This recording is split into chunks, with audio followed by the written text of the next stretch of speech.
तो हेलो मित्रों, कैसे हैं आप सभी। आशा करती हूँ कि आप सभी कुशल मंगल होंगे। तो आस्था ज्ञान त्रिपल 6 चैनल में आपका स्वागत है।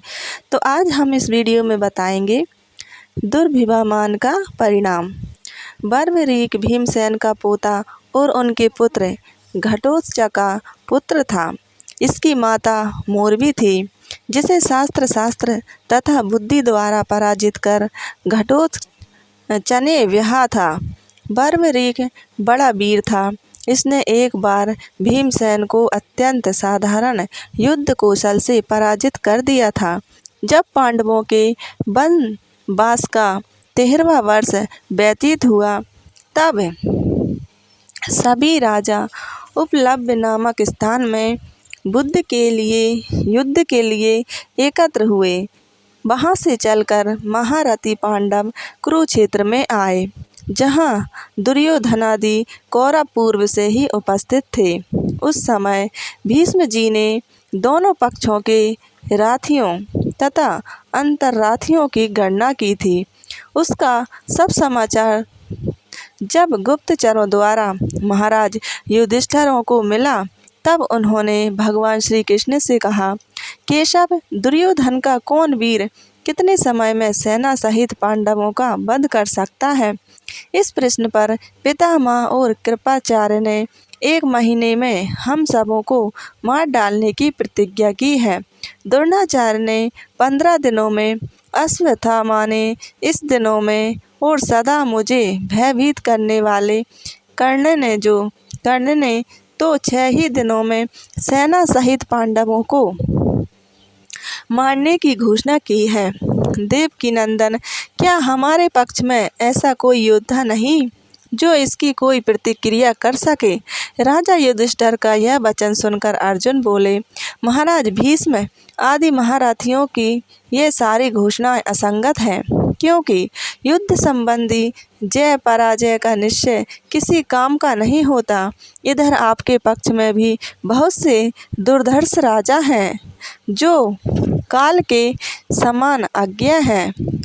भला सत्या की भीमसेन, द्रुपद, घटोत्कच, विराट, धृष्टद्युम्न आदि से कौन पार पा सकेगा? सर्वथा आज्ञा भगवान श्री कृष्ण भी आपके ही पक्ष में है।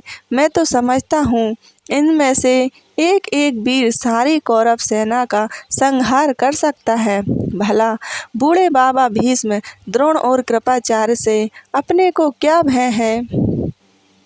पर इतने पर भी यदि आपके चित्त को शांति ना होती हो, तो लीजिए, मैं अकेला ही युद्ध में सेना सहित समस्त कौरवों को एक ही दिन में नष्ट कर सकता हूँ। यह घोषणा मेरी अर्जुन की बात सुनकर बर्बरीक ने कहा, महात्मा, अर्जुन की प्रतिज्ञा मेरे लिए असह्य हो रही है। इसलिए मैं कहता हूँ, अर्जुन और श्री कृष्ण सहित आप लोग सब खड़े रहें। मैं एक ही मुहूर्त में सारी कौरव सेना को यमलोक पहुँचा देता हूँ। सिद्धांबिका के दिए इस खड़ग तथा मेरे इन दिव्य धनुष बाणों को तो जरा देखिए। इनके सहारे मेरा यह कृत्य सर्वथा सुगम है।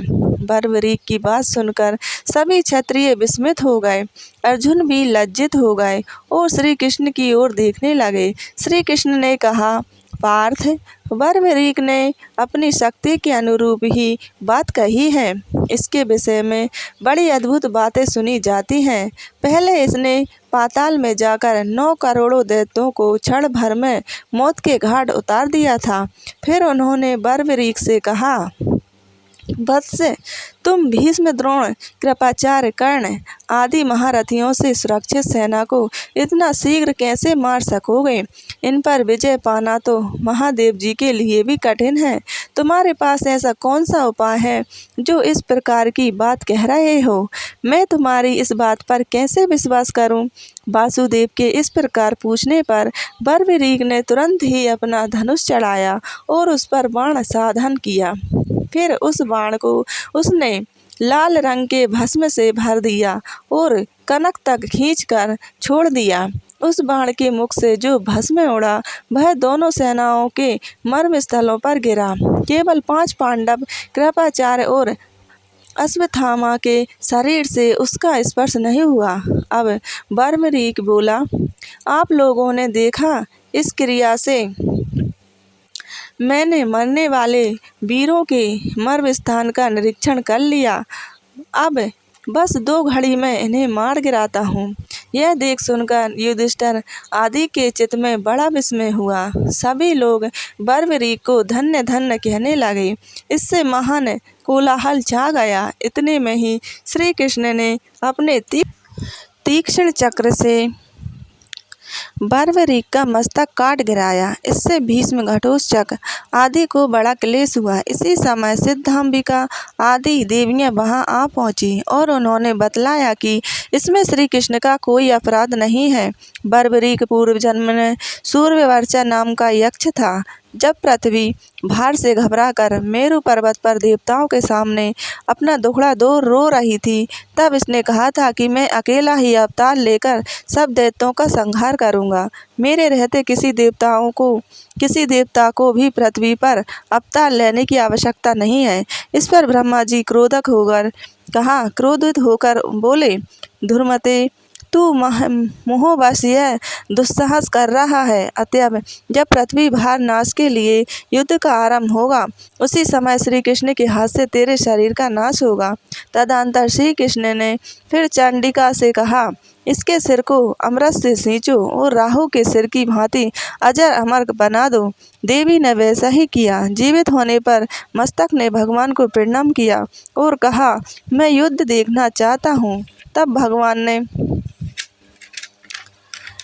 उसके मस्तिष्क को पर्वत शिखर पर स्थिर कर दिया। जब युद्ध समाप्त हुआ, तब भीमसेना आदि को अपने युद्ध का बड़ा गर्व हुआ और सब अपनी अपनी प्रशंसा करने लगे। अंत में निर्णय हुआ कि चलकर बर्बरीक के मस्तक से पूछा जाए। जब उससे जाकर पूछा गया, तब उसने कहा, मैंने तो शत्रुओं के साथ केवल एक ही पुरुष को युद्ध करते देखा है। उस पुरुष के बाईं ओर 5 मुख और 10 हाथ से है, जिनमें वह त्रिशूल आदि आयुध धारण किए था, और दाहिनी ओर उसके 1 मुख और 4 भुजाएं थीं, जो चक्र आदि शास्त्रों से सुसज्जित था। बाईं ओर के मस्तक जटाओं से सुशोभित थे और दाहिनी ओर के मस्तक पर मुकुट सा जगमगा रहा था। वह बाईं ओर भस्म धारण किए था और दाहिनी ओर चंदन लगा था।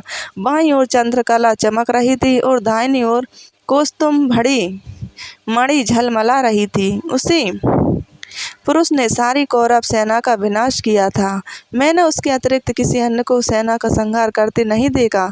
उसके यूं कहते ही आकाशमंडल उद्भासित हो उठा। उससे पृष्टि वृष्टि होने लगी और साधु साधु की ध्वनि से आकाश भर गया। इस पर भीष्म आदि अपने गर्व पर बड़े लज्जित हुए।